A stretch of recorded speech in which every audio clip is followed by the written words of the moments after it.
El Señor esté con ustedes y con tu espíritu. Evangelio de nuestro Señor Jesucristo según San Juan. Gloria a ti, Señor.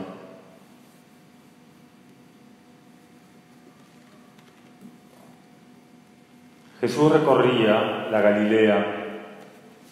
No quería transitar por Judea porque los judíos intentaban matarlo.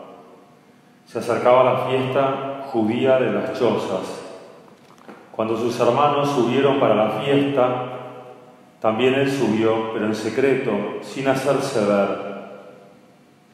Promediaba ya la celebración de la fiesta cuando Jesús subió al templo y comenzó a enseñar. Algunos de Jerusalén decían: ¿no es este aquel a quien querían matar? Y miren cómo habla abiertamente y nadie le dice nada.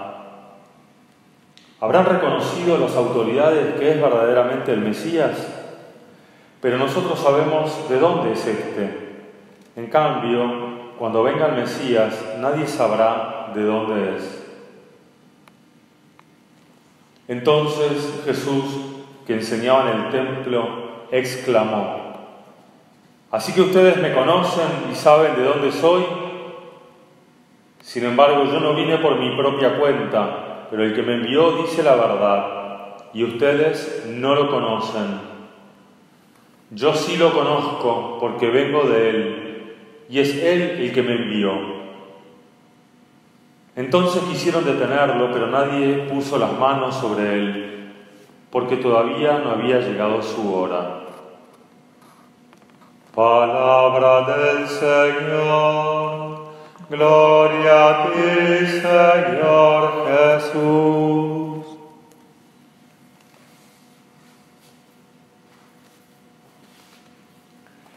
En este camino de Cuaresma, rumbo a la Pascua, crece la conflictividad entre Jesús y los fariseos, los religiosos duros de aquella época. Esta conflictividad va a desencadenarse en la Pascua. Ya sabemos cuál es el final. Sin embargo, cuando aún sabemos el final de la película, hoy dicen me spoileaste, es decir, me arruinaste el final, la intriga por saber cómo iba a terminar, para nosotros que sabemos cuál es el final y que es la resurrección pasando por la cruz, nos resulta imprescindible detenernos en el proceso. Nosotros no vamos tras la sorpresa para ver cómo termina, sino queremos ver cómo se desarrolla para imitar a Jesús. En primer lugar, entre Jesús y los demás ya había un conflicto abierto, tanto, dice el Evangelio, que Jesús recorría la Galilea, pero no quería transitar por la Judea, porque ya los judíos querían matarlo. Jesús, admirablemente, puede vivir con la conflictividad, puede vivir con la agresividad. Él no pierde la paz y tampoco, admirablemente, pierde la libertad. Quizás esto es lo más difícil para nosotros. Me acuerdo hace un tiempo que una persona me comentó que había discutido con un vecino y entonces que a partir de ese momento no pasaba por la puerta de su casa, sino que daba todo un rodeo para evitarla. Es obvio que perdió la libertad, porque el conflicto con el otro le determinaba su trayecto. Acá Jesús vemos que evita ir a Judea, pero finalmente sube a Jerusalén cuando sus amigos ya habían subido. Y allí va libremente. Jesús es libre, no pierde la libertad. Tenemos que pensar entonces, en primer lugar, ¿qué conflictos me quitan la libertad? ¿Qué conflictos me quitan espontaneidad? Escuchamos en la primera lectura del libro de la sabiduría que sucede algo que pocas veces en la Biblia pasa. Apenas comenzado el libro, el autor le entrega el micrófono a los malos y los deja hablar durante unos cuantos versículos, como para conocerlos. Y escuchando a los malos, uno ve también reflejada la propia maldad y ve en qué tiene que pedirle al Señor esa sanación interior de esa agresividad, de esa violencia. ¿Qué es lo que sucedía? Estos de corazón sucio o malo razonaban, dice, equivocadamente, y ante aquel que era bueno sentían principalmente, se ve, dos cosas: envidia y resentimiento.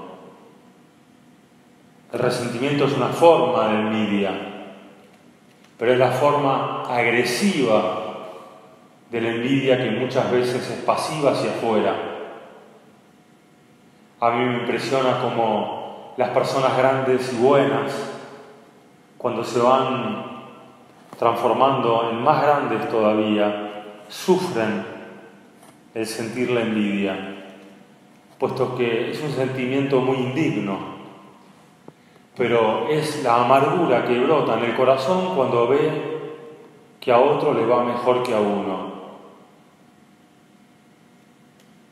Por eso le tenemos que pedir al Señor que podamos volver al agua pura de nuestro bautismo, a la confesión de nuestros pecados, a la gracia de la reconciliación, para que Él nos cure.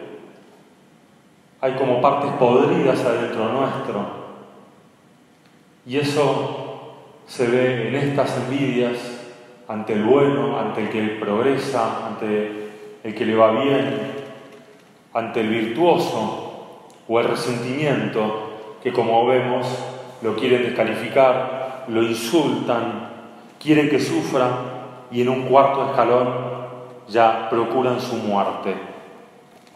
El resentimiento, cuando anida en nuestro corazón, nos mata, porque la otra persona se va convirtiendo en el centro de la preocupación del resentido. El resentido está atento a ver qué hace el otro o qué no hace.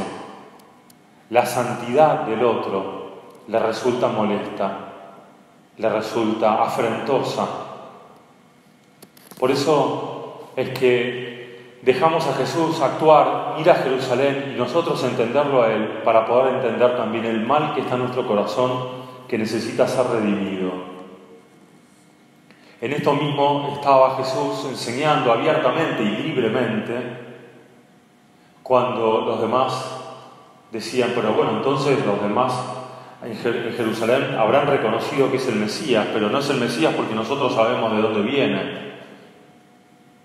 Como una tradición del Antiguo Testamento decía que el Mesías no va a tener origen,